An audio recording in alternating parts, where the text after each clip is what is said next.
Hi అండి. మన ఇంట్లో నార్మల్‌గా ఉండే బియ్యపు పిండితో ఒక చిన్న స్వీట్ రెసిపీ చూపించబోతున్నాను.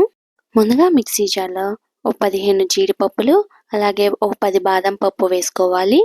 అలాగే 2-3 యాలుక్కాయలు వేసుకొని పౌడర్‌గా చేసుకోవాలి. ఈ విధంగా పౌడర్‌గా చేసుకొని పక్కన పెట్టుకోవాలి.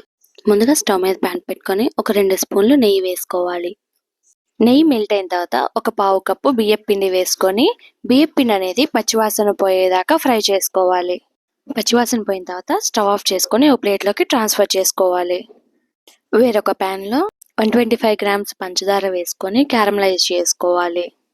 షుగర్ క్యారమలైజ్ అయ్యేలోపు వేరొక బౌల్లో 1 కప్పు పాలు పోసుకొని అందులో ముందుగా ఫ్రై చేసుకున్న బియ్యపు పిండిని వేసుకొని ఎక్కడా ఉండలనేది లేకుండా కలుపుకోవాలి. ఒకవేళ మీకు పిండి అనేది బాగా చిక్కగా అనిపిస్తే కొంచెం పాలు అనేది పోసుకోవాలి. ఈ విధంగా కలుపుకొని పక్కన పెట్టుకోవాలి. షుగర్ ఈ విధంగా క్యారమలైజ్ అయిన తర్వాత ముందుగా మనం బాదం పప్పు, జీడిపప్పు గ్రైండ్ చేసి పెట్టుకున్నాం కదా, ఆ పౌడర్ని వేసుకొని ఒకసారి కలుపుకోవాలి. అందులో ముందుగా మనం కలుపుకున్న బియ్యపు పిండిని వేసుకొని కలుపుకోవాలి.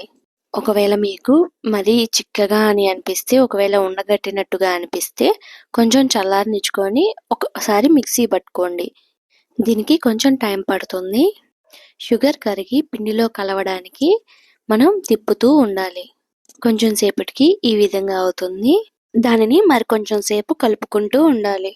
అందులో మరొక స్పూన్ నెయ్యి వేసుకొని కలుపుకోవాలి. ఫైనల్గా ఈ విధంగా చిక్కబడిన తర్వాత ఒక స్పూన్ మిల్క్ పౌడర్ వేసుకొని కలుపుకోవాలి. పిండి అనేది ప్యాన్కి ఏమీ అంటుకోకుండా ఈ విధంగా ఉంది కాబట్టి స్టవ్ ఆఫ్ చేసుకోవాలి. ట్రేలో బటర్ పేపర్ వేసుకొని దానిలోకి ట్రాన్స్ఫర్ చేసుకోవాలి. దానిని ఈ విధంగా సమానంగా సర్దుకోవాలి. దానిపైన ఈ విధంగా జీడిపప్పుతో గార్నిష్ చేసుకొని ఒక అరగంట పక్కన పెట్టుకోవాలి. అరగంట తర్వాత సైడ్స్ని కొంచెం లూజ్ చేసుకొని డీమోల్డ్ చేసుకోవాలి. వాటిని ముక్కలుగా కట్ చేసుకొని సర్వ్ చేసుకోవాలి. అంతే అండి, బియ్యపు పిండితో బర్ఫీస్ ఈ విధంగా చేసుకోవచ్చు.